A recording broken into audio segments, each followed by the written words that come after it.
Namo tassa bhagavato arahato samma sambuddhassa. Good evening. Welcome to the Dhammapada program on Buddha Dharma TV. Today we are going to discuss 3 verses.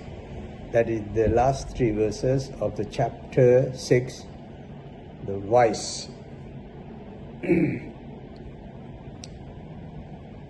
During the time of Buddha, that was the beginning period for retreat period for monks during the rainy period. So Buddha advised monks to remain in one location during the rainy season and dedicate more time for practice. So accordingly, all monks until this day, they observe this rainy period request by the Buddha. Even though there is no rain sometimes in different parts of the world, but still, as a request by the Buddha, all monks, they observe this Vassana period retreat. It runs through from July to end of November, 3 months period. Today we are going to discuss 3 verses that was uttered by the Buddha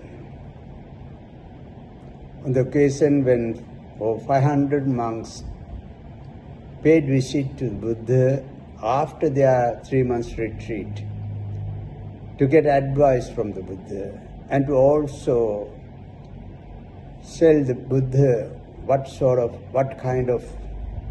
type of experiences they had during their rainy season in the kingdom of Kosala in India. Of course, in Jetavana monastery, Buddha was dwelling at that time.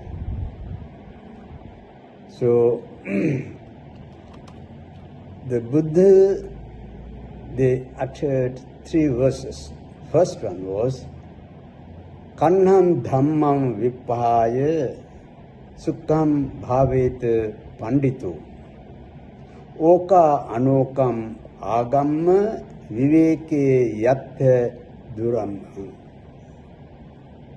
This is the first verse of the 3 verses he uttered. And this verse, the Buddha says, after listening to their experiences, according to Buddha delivered this sermon, was 3 verses, and that first one is,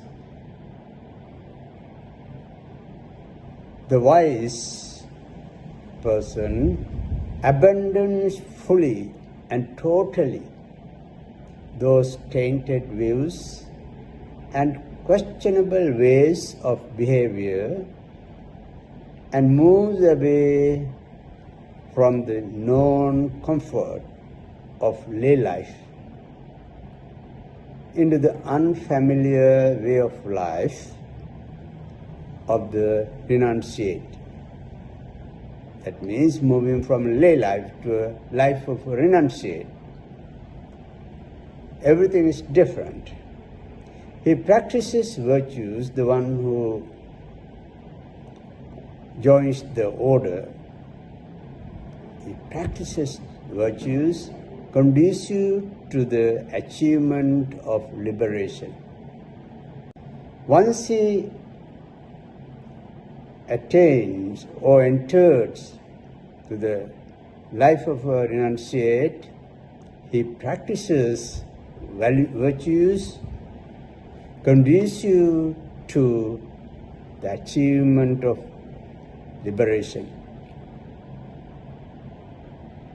He takes interest in liberation. He gives up all preferences for sensualities. This way he is without any possessions. the wise person proceeds to cleanse his mind from those defilements that blemish the mind. So the Buddha talks about the wise person abandons fully and totally those tainted views and questionable ways of behavior and moves away from the unknown comforts of lay life into the unfamiliar way of life of renunciation. And then in second verses Buddha say, he takes interest in liberation. He gives up all preferences for sensualities. This way he is without any possessions. The wise person proceeds to cleanse his mind from those defilements that blemish his or her mind. His or her mind. There are those wise individuals who have practiced extremely well the factors conducive to the attainment of liberation. They do not cling to anything emotionally or mentally. They are opposed to the tendency to be greedy and grasping. They take delight in non-grasping. They, the shining ones, who are totally bereft of blemishes, have attained liberation in this world and itself. So this is what the Buddha is talking about, the life of the lay people and the life of the ones who have gone to the renunciate, life of a renunciate. So here the Buddha talks about paryodapeya attanam chittaklesi pandito. The wise one purifies one's mind from the defilements that blemish the mind. This is a summing up of the total process of refining the mind, so that it will be a fit instrument to explore deathlessness, to explore the deathlessness of the defilements that blemish the mind. The foremost are the fivefold hindrances. Fivefold hindrances. And these fivefold hindrances, the obstacle, hindrance of the achievement of the permanent, lasting peace and to be free from death. Nivarana, these called five hindrances called nivarana, something that prevents, hinders. In this context, what is meant is preventing behavior that is not conducive to the attainment of spiritual heights. Those factors that hinder or obstruct one's progress along the path to liberation and higher states are described as nivarana, hindrances, obstacles, or hindrances. Pali word is nivarana. There are five kinds of these hindrances. Here we cannot discuss all these 4 hindrances in detail, but in briefly I will explain. As the given time is limited, so I explain. These 5 hindrances are sensual desires. That is the first, sensual desires. Second, ill will. Third, sloth and torpor. Fourth, restlessness and worry. And the fifth, doubts.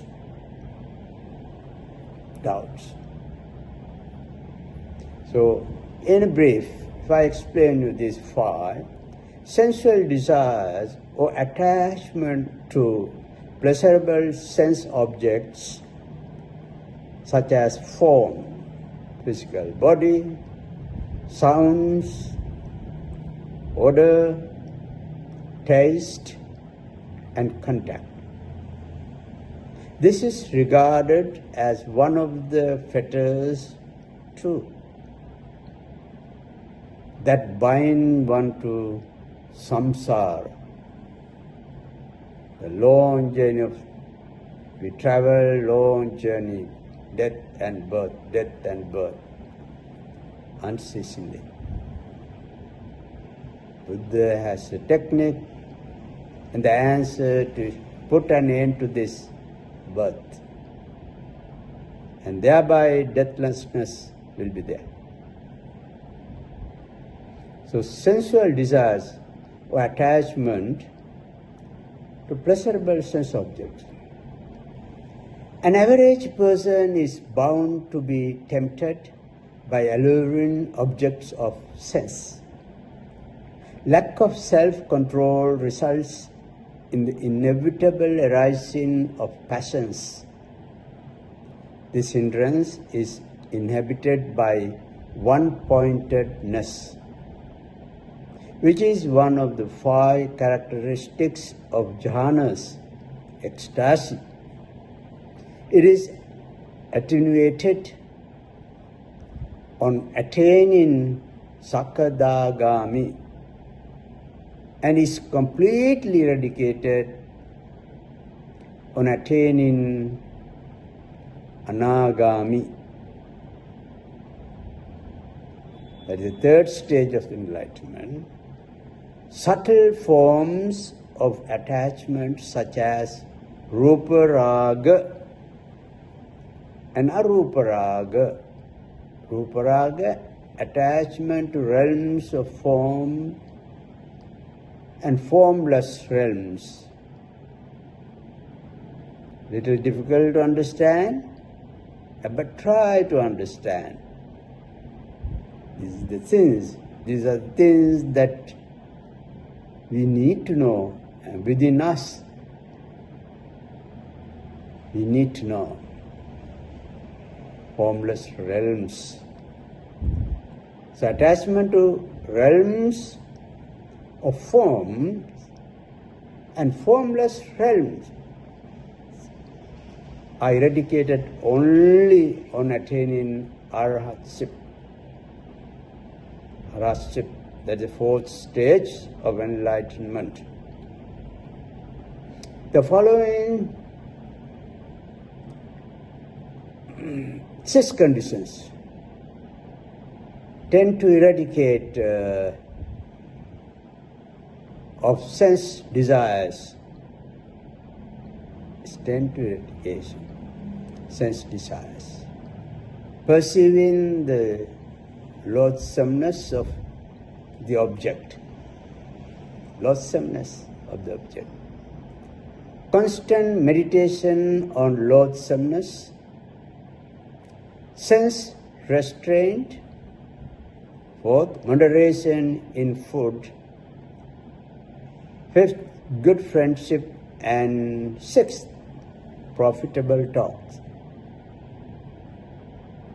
For the eradication of these sense desires, I repeat, first, perceiving the loathsomeness of the object. Second, constant meditation on loathsomeness. Third, sense restraint. Fourth, moderation in food. Moderation in food is very important. The fifth, good friendship. Good friendship. And the sixth, profitable talk. Profitable. Not vain talks, useless talk, but profitable talk. And then second is the ill will or aversion. Ill will or aversion we talk. A desirable object leads to attachment. Any object that is desirable. And it helps, it leads us to attachment. While an undesirable one leads to aversion, these are the two great fires that burn the whole world. That burn the whole world. Attachment and aversion. Aided by ignorance, these two produce all sufferings in the world. All the suffering in the world.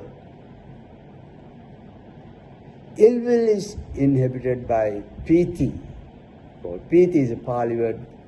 The word is joy, which is one of the jhanas, one of the jhana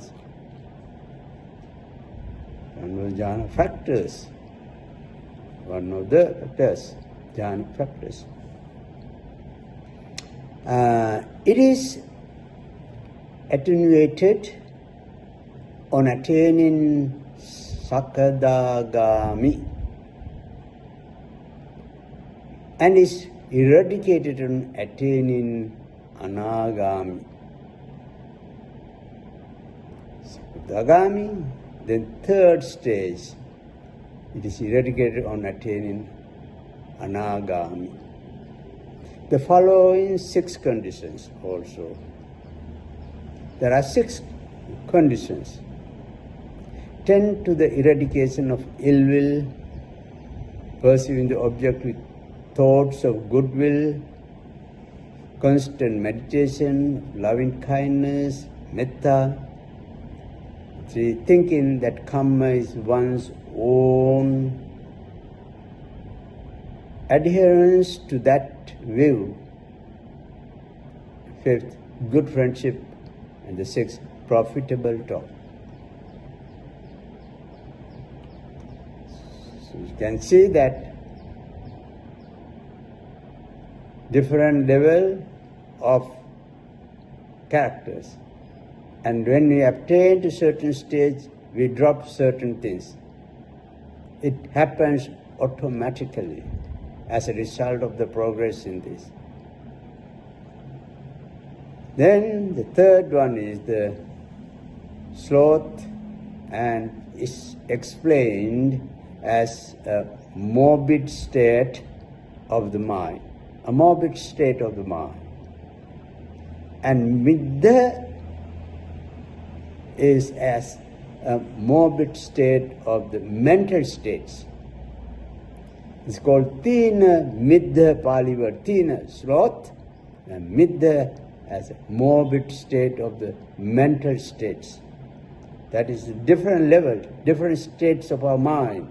So this sloth is explained as a morbid state of the mind, and middha is as the morbid state of the mental states. Mental states.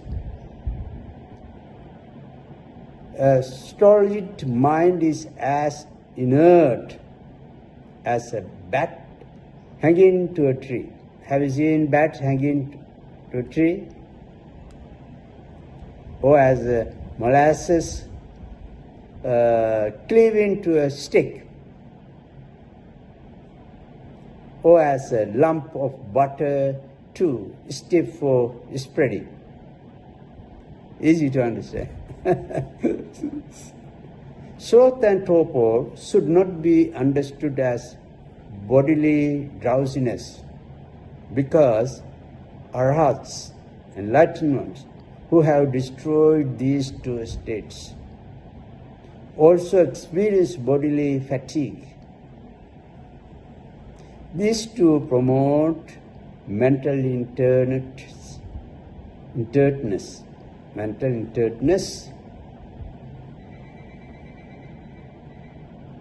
So these two promote mental inertness and are opposed to strenuous effort. They are inhabited by the jhana factor and are eradicated on attaining arhatship. So stage by stage, we drop things, not by our hands, but with the progress of the meditation, with the progress of achievement, slowly as a result of that, these things will be dropped. It comes as a result of your progress. When you attain to that stage, it comes.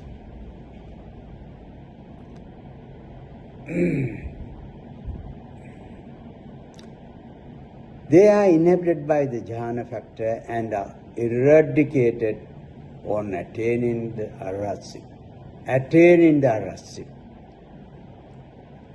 There are also 6 conditions tend to the eradication of sloth and torpor. Contemplation and of reflection on the object of moderation in food. Moderation in food is very important. Changing of the bodily postures, contemplation on the object of light, living in the open, by good friendship, and 6, profitable talk. You see how important is our speech and everything. It's a simple thing, but when you begin to practice, you will come to face the reality. You will realize, you know how hard it is. But these are the things that we have to get rid of. And Buddha said, Vaya meteva puruso yava thassa sampada. One should strive hard until one reaches his or her goal. The same way in the progress of the mental development, we will see it, we will feel it, should not give it up. As it is hard, but should not give it up. We must try. Kammaro rajatas eva thokam khane. These things should be eradicated gradually, little by little. Gradually, little by little. We should do that. Mental restlessness or excitement of the mind. It is a mental state associated with all types of moral consciousness. As a rule, an evil is done with some excitement or restlessness. Isn't it? It is. Some excitement or restlessness. What is either repentance over the committed evil or over the unfulfilled good. Repentance over one's evil does not exempt one from its inevitable consequences. No, has to face. The best repentance is the will not to repeat that evil. Both these hindrances are inhibited by the jhana factor.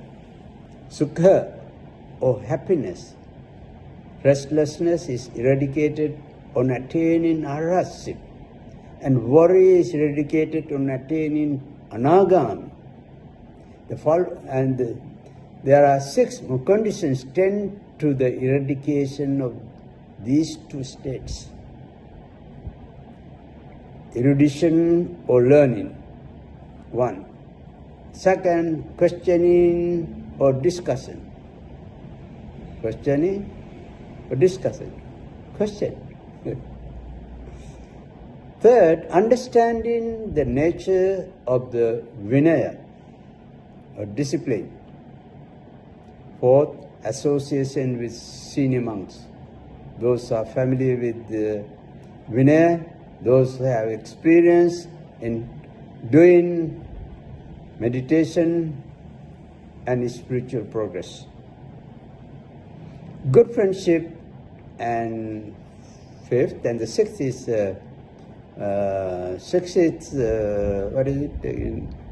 profitable talk. Profitable talk. Then the 5 hindrances, the last one is doubt or indecision. That which is devoid of the remedy of wisdom. It is also explained as vexation due to perplexed thinking. Here it is not used in the sense of doubt with regard to the Buddha, etc.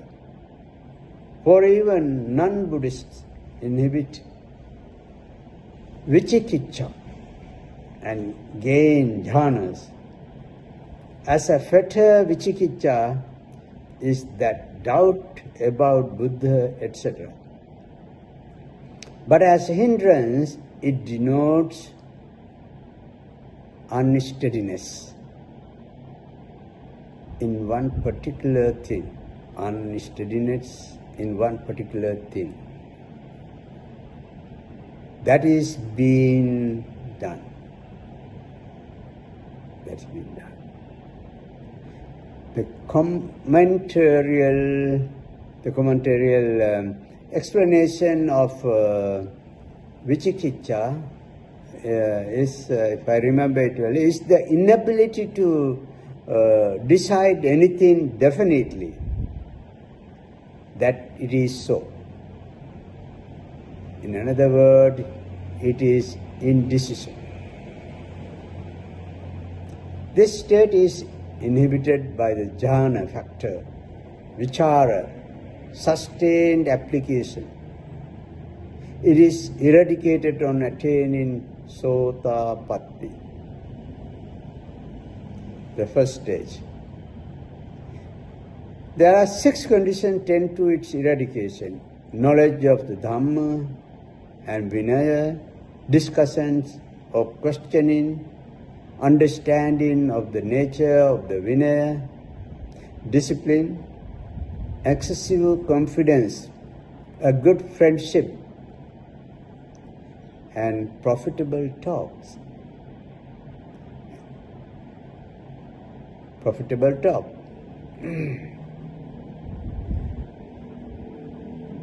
In the presence of them, we cannot reach neighborhood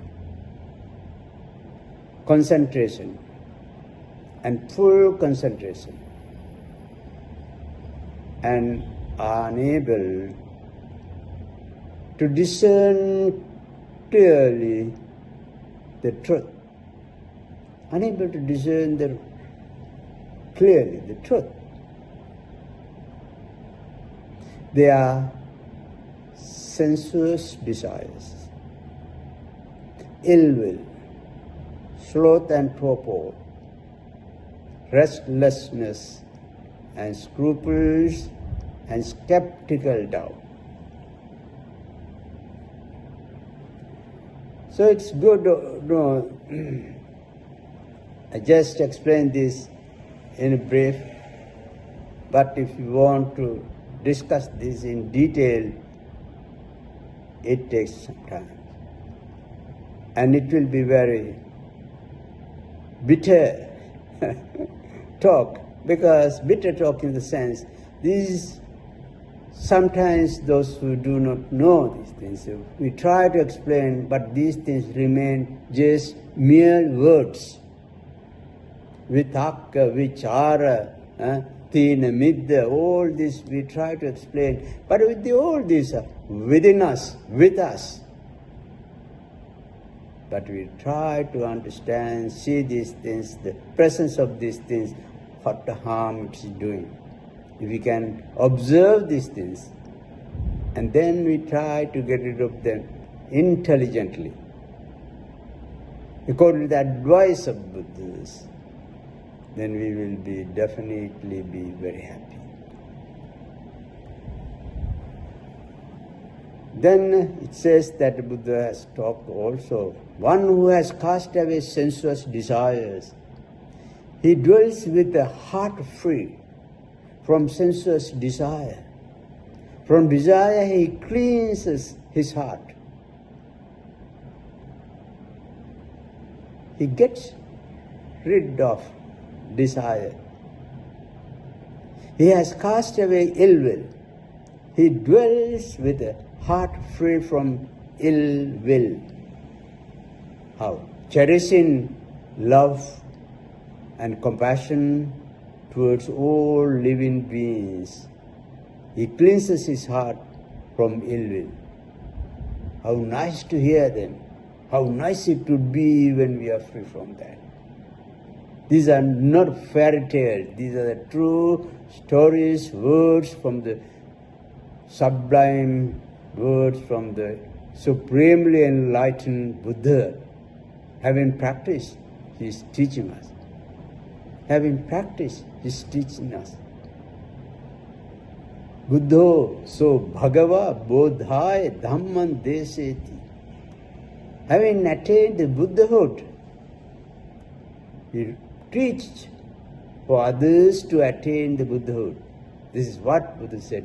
Having attained these things, having gotten rid of all these hindrances and others, the primary level, preliminary level, and he has gone step by step to the highest level, and he has laid out the ground.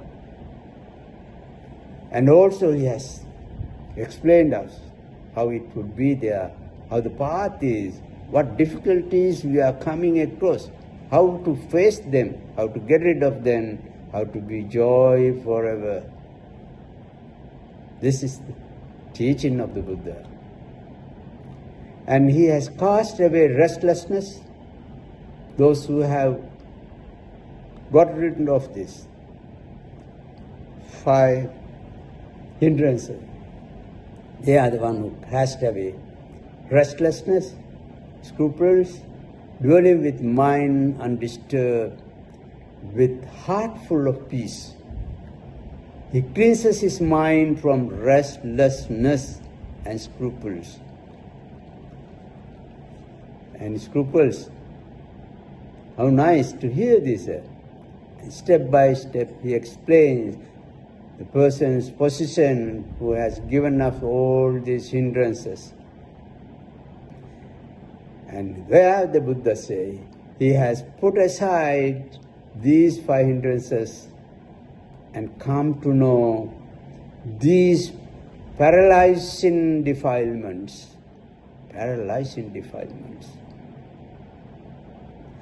of the mind. These defilements paralyze our mind and prohibits us from attaining the upper levels. That's why it says paralyzing defilements, not ordinary defilement, paralyzing us. We cannot move forward. Therefore, they are paralyzing defilements of the mind. And far from sensual impressions, far from unwholesome things, he enters into the first absorption, etc. jhanic level. Overcoming of these 5 hindrances by the absorption is, as already pointed out previously, little by little, a merely temporary suspension called overcoming through repression. They disappear forever on entering the 4 supramundane paths. Supramundane paths, like skeptical doubt on reaching Sotapannaship, that means first stage of the enlightenment, and sensuous desire, ill will and mental worry on reaching Anagamiship, and sloth and torpor and restlessness on reaching Arahantship. The higher level of enlightenment and the final level of enlightenment is always blocked by these nivarnas, hindrances. So these are 7 factors that are conducive to enlightenment. There are 7 factors. Enlightenment, they call Bojjhanga. It is also a long talk. For now, it's enough. I have explained you, not in detail, but in brief, 5 hindrances that Buddha as is kind of what we call a paralyzing defilements of our mind. But these 5 hindrances, if you can overcome, somehow, little by little, daily, we will definitely reach the final goal of emancipation. Vayame teva puruso yava athassa sampada. Buddha said, one should not give up until one reaches his or her goal. May you have the courage and determination and wisdom to reach that level. May you all be well and happy.